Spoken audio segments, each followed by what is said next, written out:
একদিকে চাহিদার তুলনায় বাড়তি উৎপাদন, অন্যদিকে বেড়েছে ব্যয়। আর বিক্রি করতে গেলে কেজিতে লোকসান গুনতে হচ্ছে 40 থেকে 50 টাকা পর্যন্ত। এমন অবস্থায় ধস নেমেছে জয়পুরহাটের পোলট্রি শিল্পে। সমস্যা সমাধানে নানা উদ্যোগের কথা বলছেন খাত সংশ্লিষ্টরা। হিরন আরও মিনারেল ওয়াটার মাত্র 50 পয়সায় প্রতি লিটার।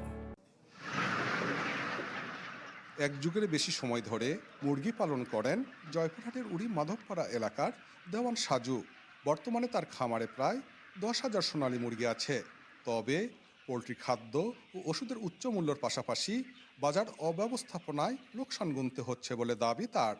আমরা ধীরে ধীরে এই সেক্টর নিঃস্ব হতে বসেছি। বাজারহীনতা, মধ্যবর্তী যে সেক্টরগুলো আছে, মিডিয়াগুলো আছে, তারা আমাদের কাছ থেকে যে মূল্যে কিনে, কিন্তু যারা আবার বড় শহরে যারা ক্রয় করে খায়, তাদের সাথে ডিফারেন্স আমাদের দেখলে অনেক পার্থক্য পড়ে যায়। সাজুর মতো একই অভিযোগ জেলার অন্য খামারিদেরও।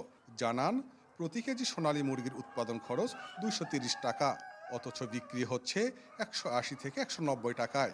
আর 135 থেকে 140 টাকা ব্যয়ের ব্রয়লার মিলছে 110 থেকে 120 টাকায়। তাই ধস নেমেছে জেলার পোলট্রি ব্যবসায়। পোলট্রি শিল্প আমাদের এখন বর্তমানে নিঃস্বর পথে চলে গেছে। আমরা যখন মুরগির উৎপাদনটা কম করি, তখন আমরা মনে করেন যে একটু লাভ হয়। যখনই বেশি বেড়ে যায়, তখনই দেখি যে বাজার কমে যায়। ধারাবাহিক লোকসানে অনেক খামার বন্ধ হওয়ায় কর্মহীন হয়েছে হাজারো শ্রমিক। যারা এখনো কাজে আছেন তাদের উপরে ভর করেছে আতঙ্ক। পোলট্রি অবস্থা এখন এমন পর্যায়ে চলে গেছে যে এখানে আগে লাখ লাখ কর্মচারী এখানে কাজ করতো, যে এখন এমন পর্যায়ে গেছে যে কাজে কোনো কাজ তো নাই, উল্টো হচ্ছে কর্মচারীরা বসে বসে পড়ছে। এদিকে খামারিরা ক্ষতিগ্রস্ত হলেও হাত বদলে পাইকারি বাজারে কেজিতে দাম বেড়েছে 50 থেকে 60 টাকা পর্যন্ত।